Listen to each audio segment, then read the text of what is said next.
2014 সাল এবং 18 সালের যে প্রধান নির্বাচন কমিশনার এবং অন্যান্য নির্বাচন কমিশনারকে নিয়োগ দেয়াকে যেভাবে দায়মুক্তি দেওয়া হয়েছে, এই দায়মুক্তিকে কেন অসাংবিধানিক ঘোষণা করা হবে না?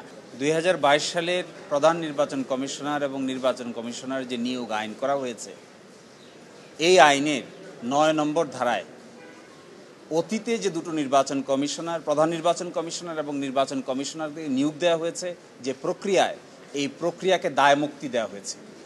সেখানে বলা হয়েছে এই অতীতের এই দুই নির্বাচন কমিশন, যার অধীনে 2014 সাল এবং 2018 সালে নির্বাচন অনুষ্ঠিত হয়েছে, তাদের এই অ্যাপয়েন্টমেন্ট প্রক্রিয়া কিংবা নিয়োগ প্রক্রিয়া নিয়ে বাংলাদেশের কোনো আদালতে কোনো প্রশ্ন উত্থাপন করা যাবে না। আমরা এটাই চ্যালেঞ্জ করেছিলাম যে কোনো আইনের মাধ্যমে কোনো ব্যক্তির অ্যাপয়েন্টমেন্টকে কিংবা কাজকে এইভাবে দায়মুক্তি দেওয়া যায় না। যদি দায়মুক্তি দেওয়া হয় তাহলে এটি বাংলাদেশ সংবিধানের মৌলিক যে কাঠামো আছে তার সঙ্গে সাংঘর্ষিক হয়, পঞ্চম সংশোধনী মামলার রায়ের সঙ্গে সাংঘর্ষিক হয় এবং একই সাথে র্যাপিড অ্যাকশন ব্যাটালিয়নের জন্য যে অপারেশন ক্লিন হার্টসে এরকম দায়মুক্তি দিয়েছিল, সেখানেও অবৈধ ডিক্লেয়ার হয়েছে। এই জন্য আমরা আদালতকে বলেছি, আমাদের মূল যুক্তি যে যদি কাউকে দায়মুক্তি দেওয়া হয় বিচার থেকে, তাহলে এতে সাংবিধানিকভাবে অবৈধ হয়ে যায়। এবং বাংলাদেশে অতীতে যে সমস্ত আইনে এই ধরনের দায়মুক্তি দেওয়া হয়েছে, সবগুলো আইনকে আমাদের হাইকোর্ট ডিভিশন এবং সুপ্রিম কোর্ট অতীতে অসাংবিধানিক ঘোষণা করেছে। এই জন্যই আজকে আদালত আমাদের কথা সন্তুষ্ট হয়ে 4 সপ্তাহের রুল জারি করেছেন এবং তাতে বিবাদী করা হয়েছে আইন, বিচার ও সংসদ বিষয়ক মন্ত্রণালয়ের লেজিসলেটিভ উইংয়ের সচিব এবং একই সাথে নির্বাচন কমিশন সচিবালয়কে এই মামলার বিবাদী করা হয়েছে। রুলের টার্মে বলা হয়েছে যে 2014 সাল এবং 18 সালের যে প্রধান নির্বাচন কমিশনার এবং অন্যান্য নির্বাচন কমিশনারকে নিয়োগ দেয়াকে যেভাবে দায়মুক্তি দেওয়া হয়েছে, এই দায়মুক্তিকে কেন অসাংবিধানিক ঘোষণা করা হবে না, এই মর্মে রুল দিয়েছেন। মূলত তাদের নিয়োগ হয়েছিল 2012 সালে এবং 2017 সালে, আর তাদের অধীনে ইলেকশন সংগঠিত হয়েছে 2014 সালে এবং 2018 সালে। তাদের নিয়োগ নিয়ে যে প্রশ্ন উঠেছে, আপনাদের যে রুল জারি হয়েছে, তাহলে নির্বাচন নিয়েও তো প্রশ্ন উঠতে পারে।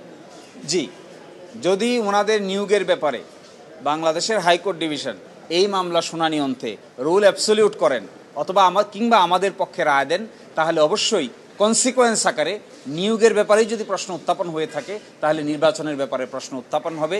এটি স্বাভাবিক, রিজনেবল এবং যৌক্তিক। মুন সিনেমাই 5ম সংশোধনীর মামলা, আপনাদেরকে আমি একটু আগে বলেছিলাম 5ম সংশোধনীর মামলাই সাবজেক্ট ম্যাটার ছিল মুন সিনেমা হল। পরবর্তীতে প্রশ্ন আসলো, যেহেতু সেখানে বলা হয়েছিল এত তারিখ থেকে এত তারিখ পর্যন্ত যত আইন করা হয়েছে, আদেশ দেওয়া হয়েছে, এগুলো কোনো আদালতে প্রশ্নবিদ্ধ করা যাবে না। সেই মুন সিনেমা হলের মামলা নিষ্পত্তি করতে গিয়েই 5ম সংশোধনী অসাংবিধানিক ঘোষণা হয়েছিল। একই কায়দায় এখানেও যদি তাদের অ্যাপয়েন্টমেন্ট প্রক্রিয়াকেই চ্যালেঞ্জ করা হয়ে থাকে, তাহলে তাদের অধীনে কৃতকর্ম নিশ্চয়ই আইনগতভাবে প্রশ্নবিদ্ধ হবে। 17 বছর পরে মামলা করে, প্রায় 30 বছর পরে 5ম সংশোধনীর মামলা সুপ্রিম কোর্টে বাতিল হওয়ার পরে জাতির কি লাভ হয়েছে? এটা লাভ হয়েছে কোনটা সাংবিধানিক, কোনটা সাংবিধানিক নয়, এইটা প্রতিষ্ঠিত হবে। অসাংবিধানিক কাজ করা থেকে সকলকেই বিরত থাকতে হবে, এটাই লাভ, এটাই আইনের কথা, এটাই সংবিধান। আমরা আইনের প্রসেসের বাইরে যেতে রাজি নই। আইন অনুযায়ী রুল হয়েছে, 4 সপ্তাহ অপেক্ষা করতে হবে, রাষ্ট্রপক্ষ জবাব দিবে, তারপরে আমরা মামলা শুনানির জন্য আদালতের কাছে নিবেদন করব। আদালতের সময় অনুযায়ী যেভাবে নির্ধারণ করবেন, সেভাবেই আমরা আইনজীবী আকারে শুনানিতে অংশগ্রহণ করব। সংক্ষেপে রুলটা হলো 2014 সালের নির্বাচন এবং 2018 সালের নির্বাচন যাদের আন্ডারে হয়েছে, তার প্রধান নির্বাচন কমিশনার নিয়োগ হয়েছিলেন 2012 সালে একজন, আরেকজন 2017 সালে, এবং অন্যান্য নির্বাচন কমিশনারগণ। তাদেরকে দায়মুক্তি দেওয়া হয়েছে।